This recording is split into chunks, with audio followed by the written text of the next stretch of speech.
Thank you for tuning into another episode of Take 10 on Tuesday with the Tennessee Tribune. I'm Jason Luntz. Today I've invited two special guests that are working on an amazing play here in Nashville. I am with René Copeland and Eddie George, and they are working on The Whipping Man. Hello, how are you doing? Good, how are you? Good, glad to have you here. Glad to be Thanks here, my for having man. us. Great. So before we begin, I'll let you know, Ms. Copeland is the director of The Whipping Man, and Eddie George is one of the stars, featured players in the play, right? Right. Mm-hmm. Okay, so The Whipping Man, I've heard a lot of things about it, but let's start off by telling the audience a little bit about what this play is focused on. Well, this play is actually kind of a new play, and the playwright was really interested in the Civil War, and so through his study of the Civil War history, he noticed that the final month of the Confederacy in April of 1865 actually fell at Passover, and bearing in mind that it was very typical for the African slaves to have adopted the faith of their Christian masters, historically speaking, he sort of wondered what would it be like for slaves who were owned by Jewish masters who had adopted the Jewish faith.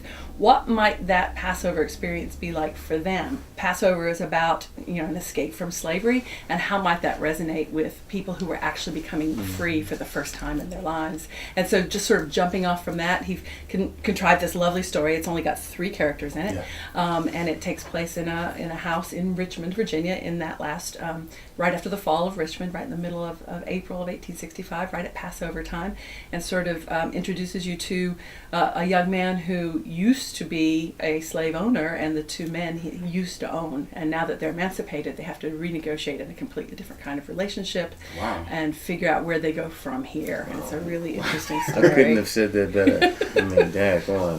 She really broke I'm it still down. trying to figure out what the play's about myself. And you're starring it. Yeah, you're winning. Keep winning. Yeah. It's complex. It's really complex. Is. As an actor, it's so many different layers to it. I mean, that's the overall broad stroke.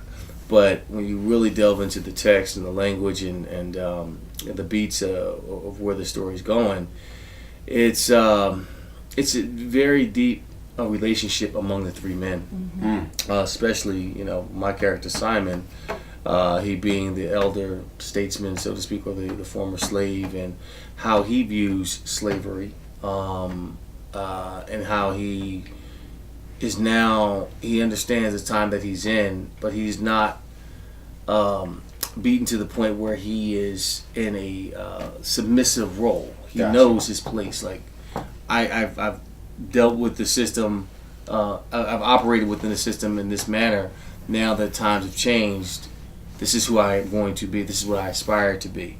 And it's interesting. It really is interesting that in some levels he's very loyal to the house and the slave owners. It's his home. Yeah. But in the second respect, he wants to be treated and respected as a man. Yes. And it's just a fascinating play that I find new levels to this every night. Just different nuances, a different color, different shade to it that I look forward to every night when I perform it.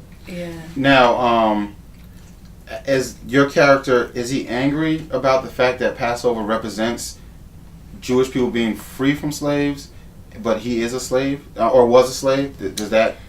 I think it dawns on him that, wow, how ironic that given this time where we are right now in our place in history, American history, that Passover is at the same time.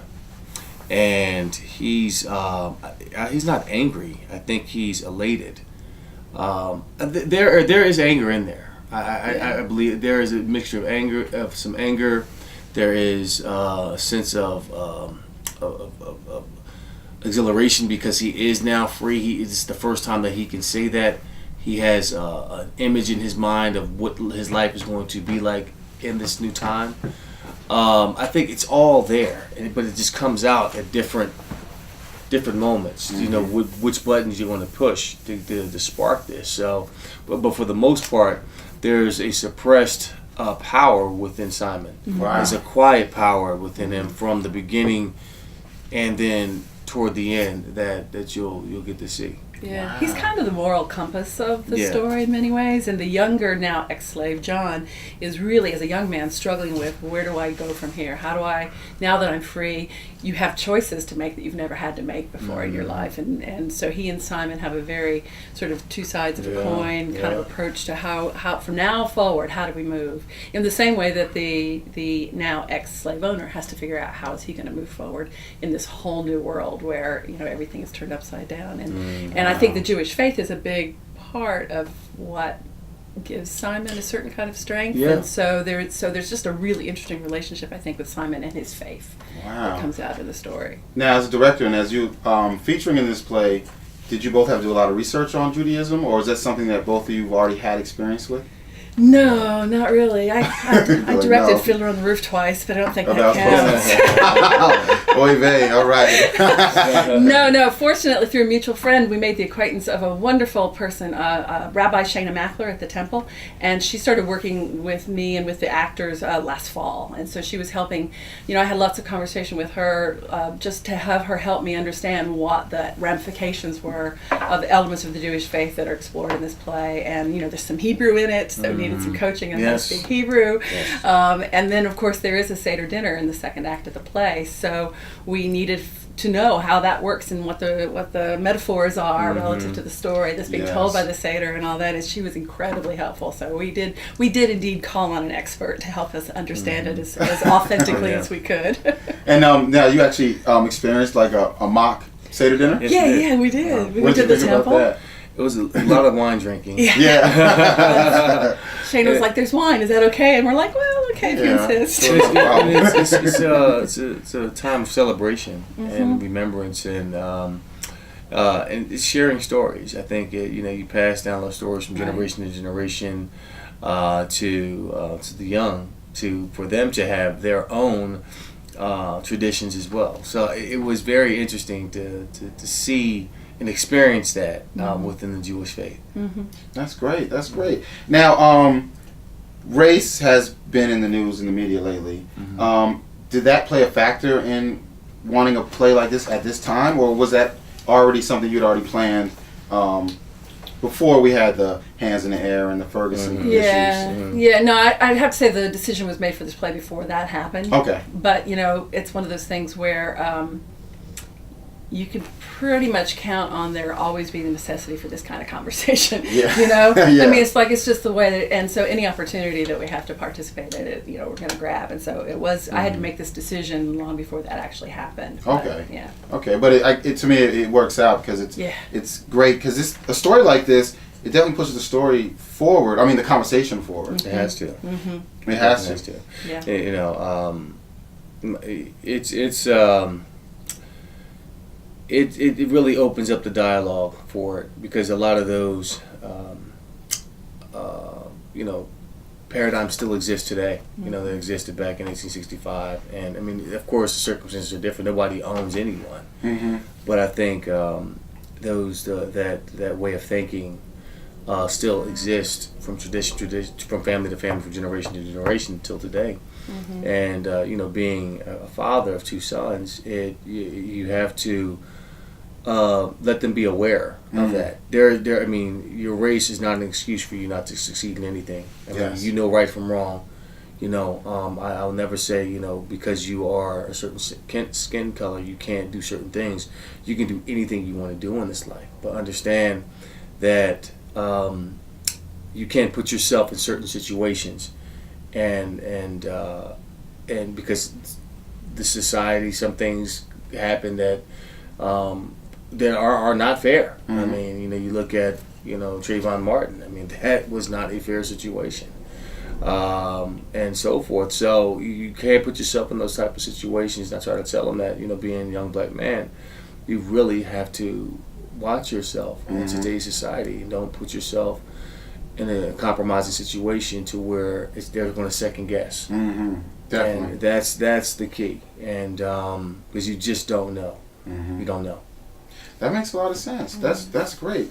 I also just wanted to ask you, Nashville is the its city now nationally. That's what I'm hearing, definitely. But it's a very progressive city.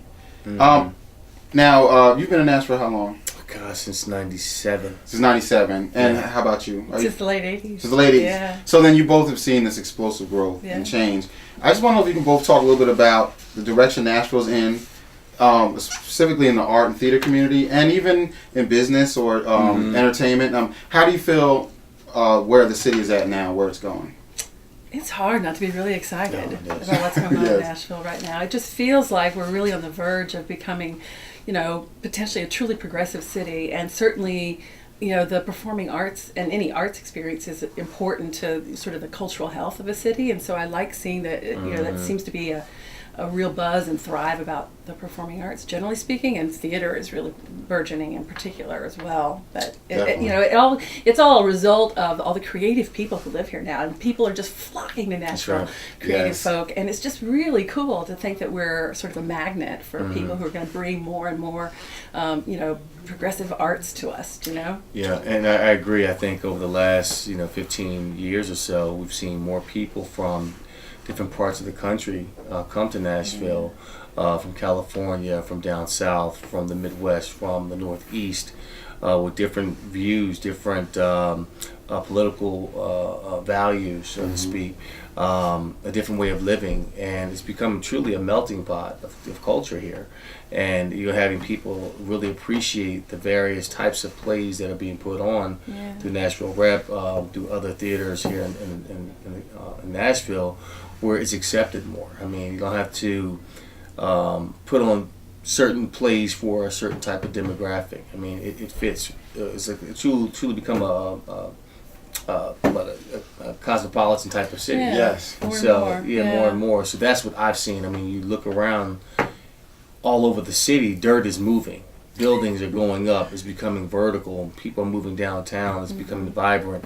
It's becoming a city that where you can walk downtown Yes. and go from a baseball game to a concert, from a concert to a football game, from a football game to a hockey game, to the symphony, to the Music City, the Nashville Hall of Fame, the Music Hall of Fame, and go and catch a really great show in terms of theater. I mean, And go to great restaurants. Go to great restaurants. Get the food. So it kind of reminds me of where Columbus was 20 years ago, but with a southern charm. I mean, Yes. so that's kind of what it is. Yeah, that mid-sized Yeah. city growing for that charm is important. Yeah. No, I meet artists all the time who have chosen to come to Nashville. Like they come to my auditions or whatever, and I'll say, "Oh, what brings you to Nashville?" And they'll say, "Well, I could live anywhere in the country." And I looked around, and it looked like Nashville was the place to be. You're So, right. Graphic artists, visual artists, actors, musicians, obviously. Yeah. I mean, it's such a great pool of talent here Yeah. now, and I'm excited about it. And there's as a lot well. of cross-pollination. Oh, You know, yeah. Nashville's small enough that musicians and actors and visual artists, I mean, we're kind of all in the same world. I think that's Yes. healthy too. Yes, that's great. And before I let you go, can you tell our audience exactly where they can see the Whipping Man at and the dates, and is there somewhere they can buy the tickets online? Absolutely. Visit Nashville Repertory Theater at our website, nashvillerep.org, and you can see all the dates and all the information about everything that we're doing. You can buy tickets from the website there as well. We perform at the Tennessee Performing Arts Center downtown, and that's where you'll be able to see the Whipping Man. And the dates are from now, the February 10th to the 21st. Dark on Sundays and Mondays, 2 shows on Saturdays. All right, great. Well, look, I'm excited. I'm going to get myself down there and check this out. Hope you do. This is going to be a great experience, and I want to thank both of you for what you're doing for Nashville and the arts community. My pleasure. Not a problem. Thank you. Thank you so much. And once again, you've been tuning into Take 10 on Tuesday with the Tennessee Tribune. See you next time.